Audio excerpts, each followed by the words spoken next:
మా hospital administration లో పూర్తిగా విఫలం. కనీస వసతులు లేక నానా అవస్థలు పడుతున్నాము.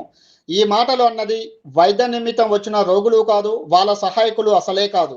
సాక్షాత్తు నల్గొండ ప్రభుత్వ హాస్పిటల్లో విధులు నిర్వహిస్తున్న నర్సింగ్ స్టాఫ్. కనీస సౌకర్యాలు లేవు, రక్షణ లేదు, శానిటేషన్ ఉండదు, కనీసం త్రాగునీటి సదుపాయం కూడా లేదు. ఇవన్నీ భరిస్తూ గత 4 ఏళ్లుగా విధులు నిర్వహిస్తూనే ఉన్నాము. అయినా వాటిని చూసుకోవాల్సింది ఆయా విభాగాల అధికారులు.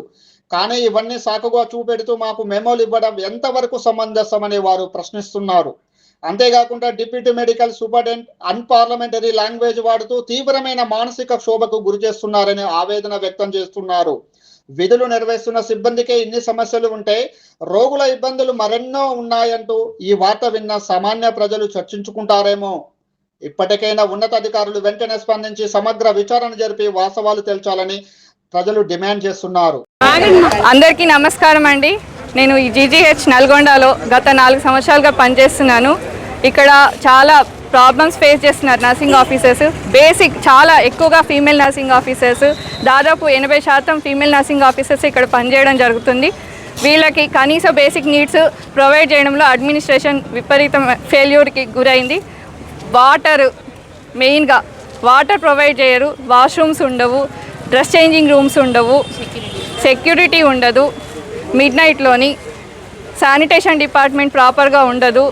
అన్నిటికీ రెస్పాన్సిబిలిటీ మళ్ళీ నర్సింగ్ ఆఫీసర్స్ పైనే.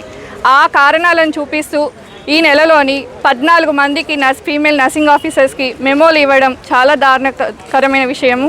ప్రధానంగా మా deputy medical superintendent doctor Nagesh sir చాలా నర్సింగ్ ఆఫీసర్స్ పైన చాలా కక్కసు వెలగక్కుతున్నారు.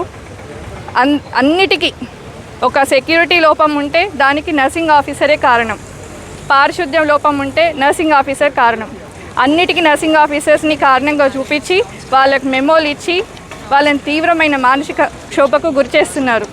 ఈ విధమైన వైఖరిని అతను మార్చుకోవాలని మేమందరం కోరుకుంటున్నాం. అయితే మహిళల పట్ల దురుసుగా మాట్లాడిన నర్సింగ్ డిపార్ట్మెంట్ అనే ఆరోపణలు చేస్తున్నారు. అవునండి, అన్పార్లమెంటరీ లాంగ్వేజ్, వే అని పదాలు, ఇంకా బలిచింది, ఇలాంటి పదాలు మాకు చెప్తారు. పేషెంట్స్తో ప్రేమగా ఉండండి. మరి ఎంప్లాయీస్తో ఎందుకండి ప్రేమగా ఉండరు? వాళ్ళు ఎంప్లాయీస్ కనిపించట్లేదా కళ్ళకి?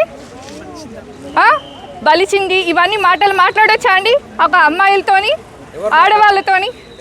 Deputy medical superintendent Nagesh sir. చెప్పామండి, ఎక్కడ చెప్పుకుంటారో చెప్పుకోండి అన్నట్టు ఉంది వాళ్ళ వైఖరి. అందుకే ఇవాళ మేమందరం బయటికి రావాల్సి వచ్చింది. 4 సంవత్సరాల నుండి చూస్తూనే ఉన్నాము, వేగుతూనే ఉన్నాము, ఇవాళ బయటికి రావాల్సి వచ్చింది.